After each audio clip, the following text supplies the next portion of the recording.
Xanımımız 3 ildir aybaşı qanaxmasından mübarizə aparır və bunu Milena qoyduraraq, yəni Milena spiralı ilə edir.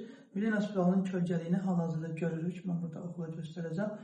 Bu qara kölgəlik, hərəkət edən qara kölgəlik Milenaya aid kölgəlikdir. Milena adi spiral kimi görünmür. Adi spiral ağ rəngdə çubuq kimi görünür, amma Milenanın kölgəsi görünür, özü görünmür, qəşəng görünür və Milena yerindədir.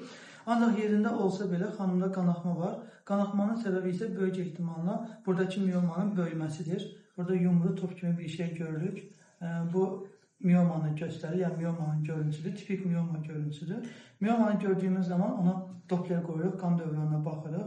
Qan dövranının olması, yəni içəridəki o qırmızı, mavi rənglərin olması qan dövranının yaxşı olduğunu göstərir. Qan dövranının yaxşı olduğu müddətcə də böyüməyə meyil olur. Xanım müəllimə olduğuna görə xatırlamır neçə belli olduğunu. Müəllimələr adətən xatırlamırlar heç nəyi.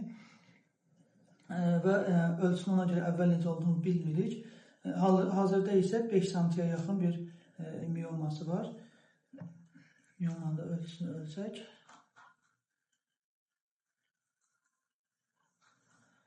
Ölçüsü 49'un 37'dir, təxmin olaraq bu ölçüdədir.